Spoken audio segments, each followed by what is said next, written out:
Assalamu alaikum wa rahmatullah, j'espère que vous allez bien. Aujourd'hui, nous allons débuter ensemble une nouvelle série sur la biographie de notre prophète Mohammed alayhi salatu wassalam. À travers chaque épisode, nous plongerons dans les étapes clés de sa vie, sa jeunesse à la Mecque, la révélation du Coran dans la grotte de Hira, son établissement à Médine, ainsi que la conquête de la Mecque.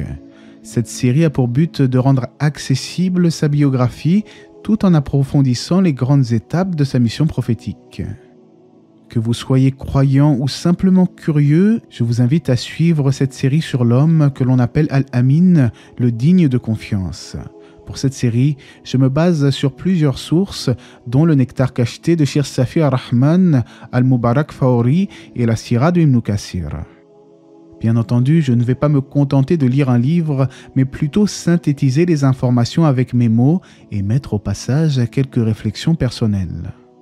En premier lieu, j'ai pensé qu'il était bon d'évoquer sa description physique et morale, alors ne quittez pas car on en parle tout de suite après la petite intro.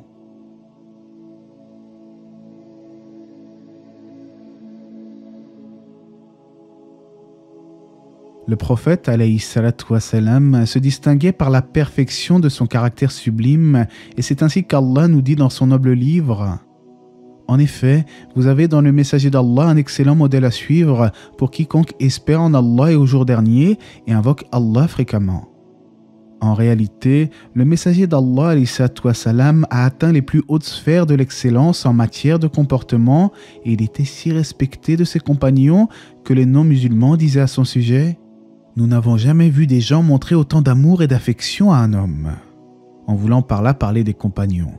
Dans le recueil de Muslim, Aïcha disait de lui que son comportement n'était autre que le Coran. Autrement dit, le prophète s'évertuait à suivre la parole d'Allah concernant les ordres et les interdictions sans jamais dévier de la droiture.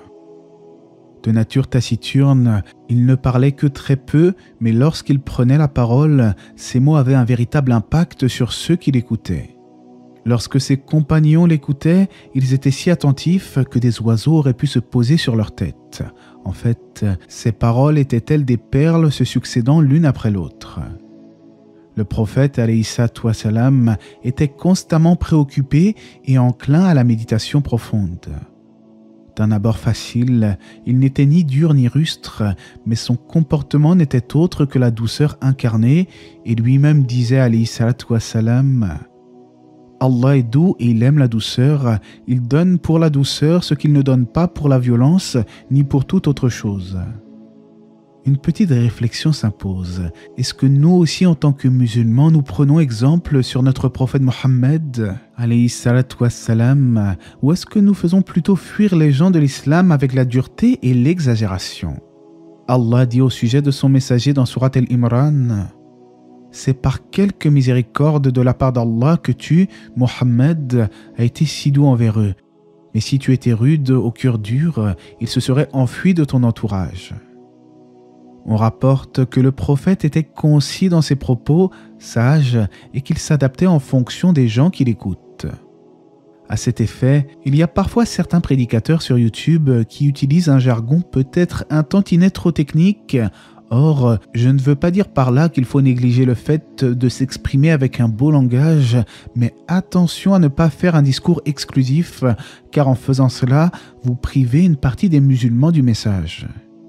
Le messager d'Allah alayhi salatu wassalam était également le plus généreux des hommes et sa générosité atteignait son paroxysme durant le mois de Ramadan, comme cela est rapporté dans Al-Bukhari et Muslim.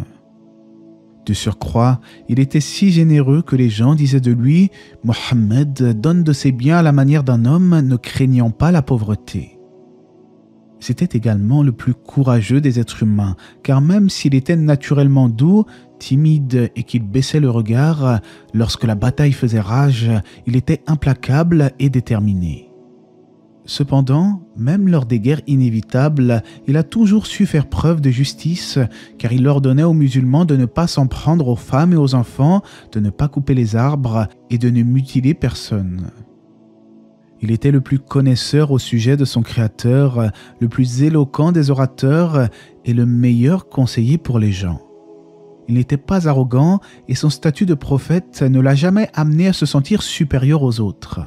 Bien au contraire, il était d'une telle humilité que lorsque ceux qui ne l'avaient jamais vu le voyaient en compagnie de ses compagnons, ils ne pouvaient pas le distinguer parmi eux. En d'autres termes, il ne se parait pas de vêtements qui le différenciaient des autres et s'asseyait humblement avec ses frères en islam. Malgré sa modestie, il était tout de même doté d'un charisme et d'une prestance imposant le respect.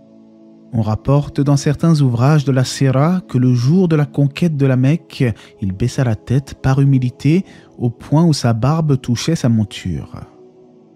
Un jour, Omar ibn al-Khattab entra chez le prophète alayhi salam et constata qu'il dormait sur un tapis, ce qui laissa apparaître des traces sur son corps. Omar se mit alors à pleurer à chaudes larmes. Le prophète lui demanda « Oh Omar, pourquoi pleures-tu » ? Par Allah, lui répondit-il, je sais que tu es plus noble auprès d'Allah, exalté soit-il, que César et Khosroès qui, à l'heure où je te parle, se vautrent dans le luxe de ce bas monde, alors que tu vis dans un état aussi modeste. Ne te contenterais-tu pas du fait que César et Khosroès aient ce bas monde et nous, l'au-delà, lui demanda le prophète. Si, répondit Omar. Il en est ainsi, poursuivit le prophète, alayhi salatu wassalam. Pour résumer la psychologie du prophète, il considérait cette vie comme un lieu de passage, une simple transition menant à l'au-delà. C'est pour cela qu'il disait, dans le sens de ses propos, « Qu'ai-je à faire avec ce bas monde ? Je ne suis qu'à l'image d'un cavalier qui s'abrita à l'ombre d'un arbre, s'y reposa un peu, puis s'en alla. » Il était si fervent dans l'adoration qu'à force de passer la nuit en prière, ses pieds souffraient de petites blessures. Il priait longuement et pleurait si intensément durant sa salat que ses larmes coulaient le long de son visage jusqu'à faire ruisseler sa barbe. Lorsque Aïcha lui demanda la raison qui le poussait à agir ainsi, il répondit « Ne serais-je pas un serviteur reconnaissant ?» Subhanallah, ne serais-je pas un serviteur reconnaissant? Et il s'agit de Rasulullah sallallahu alayhi wa sallam. Que dire de nous autres simples musulmans dont les cœurs sont bien souvent portés à l'insouciance?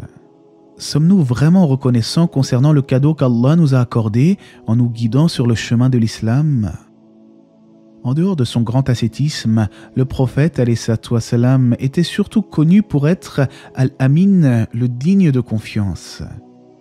Même ses propres ennemis reconnaissaient ses nobles vertus et pour cause, un jour le prophète rassembla les gens sur l'une des montagnes de la Mecque tout en déclarant « Si je vous disais qu'il y a derrière cette montagne une armée prête à en découdre, me croiriez-vous » Et les Arabes polythéistes de répondre spontanément « Oui, bien sûr, nous ne connaissons de toi que la vérité. » Le prophète alayhi salam les exhorta alors à suivre la révélation d'Allah, mais ils n'acceptèrent pas cela.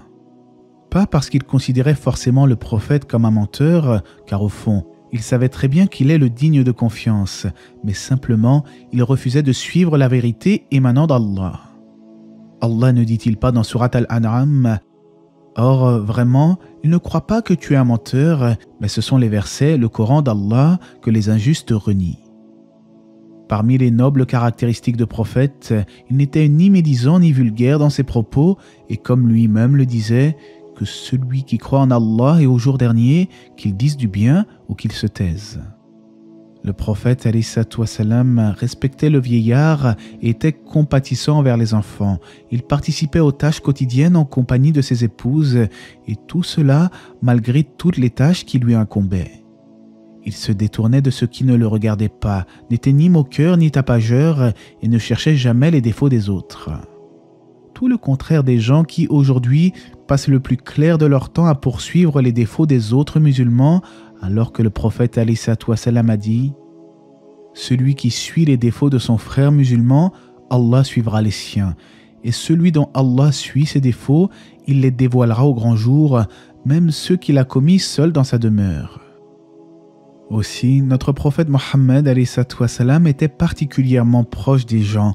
Ceux qui les amusaient l'amusaient aussi, et ceux qui étonnaient ses compagnons l'étonnaient également. Il ne coupait jamais la parole, sauf si la personne transgressait dans ses propos, alors il agissait en conséquence. Il ne se vengeait jamais pour sa propre personne, mais uniquement si les ordres d'Allah étaient bafoués. Il était si indulgent et si patient qu'un jour un bédouin l'attrapa violemment par ses vêtements. Le rapporteur du hadith, Anas ibn Malik, raconte avoir pu apercevoir la trace laissée sur la peau du prophète, alayhi salatu wassalam.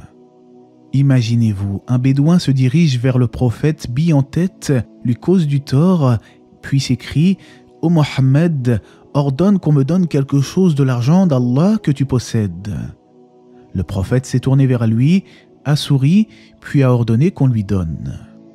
La ilaha illallah. Je ne pense pas qu'aujourd'hui un musulman puisse prétendre avoir une telle réaction si quelqu'un l'agresse de la sorte. Vous l'avez sans doute compris, le prophète a réuni en lui toutes les nobles caractéristiques que l'on peut retrouver chez un être humain, et c'est ainsi que nous devons le prendre pour exemple dans son comportement. En effet, il ne s'agit pas de visionner les vidéos de la chaîne pour se divertir et passer un bon moment au coin du feu, mais il s'agit de véritablement s'imprégner des sagesses du prophète et vivre l'islam. Le prophète lui-même disait alayhi salatu wassalam, « J'ai été envoyé pour parfaire les caractères et les ennoblir ». En outre, avant de passer à la description physique du prophète, je tenais à partager quelques petits propos attribués à Ernest Renan, un historien français des religions. En effet, certains pourraient penser que seuls les historiens musulmans sont objectifs au sujet de la sira, ce qui est faux bien entendu. Voici ce que cet historien nous dit. En somme, Mohammed nous apparaît comme un homme doux, sensible, exempt de haine. Il saluait les petits-enfants et montrait une grande tendresse de cœur pour les femmes et les faibles. Il avait conservé la sobriété des mœurs arabes, aucune idée de majesté. Son lit était un simple manteau et son oreiller une peau remplie de feuilles de dattier. On le voyait traire lui-même ses brebis et il s'asseyait à terre pour raccommoder ses vêtements. En fait, il y a beaucoup de propos attribués à des penseurs occidentaux au sujet du prophète, mais cela a déjà fait l'objet d'une vidéo et j'afficherai le lien à la fin si j'y pense, Inch'Allah. Physiquement, on rapporte que le prophète alayhi salatu wassalam était d'une beauté sublime. Ses compagnons décrivaient son visage comme celui de la pleine lune. À cette époque en Arabie, la pleine lune servait à décrire quelque chose d'excessivement beau. Il n'était ni trop grand ni trop petit, mais plutôt légèrement au-dessus de la taille moyenne. Sa chevelure n'était ni crépue ni lisse, mais plutôt légèrement ondulée, descendant jusqu'au lobe des oreilles. Ses dents étaient blanches et espacées, et il avait une barbe fournie. D'ailleurs, ses cheveux et sa barbe étaient noirs, et son physique était tout à fait équilibré. On dit également que sa peau était d'une blancheur éclatante.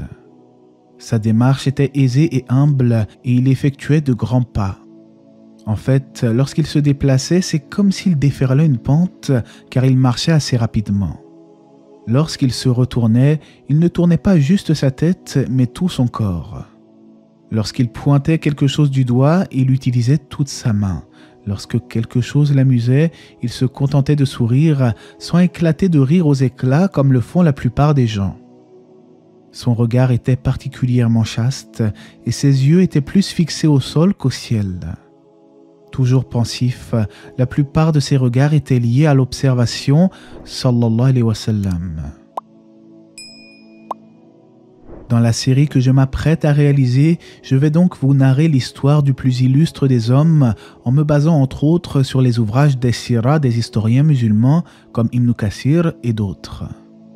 Certains s'interrogent alors parfois sur l'authenticité des récits relatifs à la vie du prophète, alayhi salatu wassalam. Ainsi, je ne résiste pas à l'envie de vous partager les propos de François Voltaire, le célèbre homme de lettres français. De tous les législateurs et de tous les conquérants, il n'en est aucun dont la vie ait été écrite avec plus d'authenticité et dans un plus grand détail par ses contemporains que celle de Mohammed. Je tiens à préciser que le nom Mohammed était orthographié Mahomet dans le passage en question, mais j'ai préféré corriger car vous savez que nous autres musulmans, nous disons Mohammed alayhi salatu wassalam.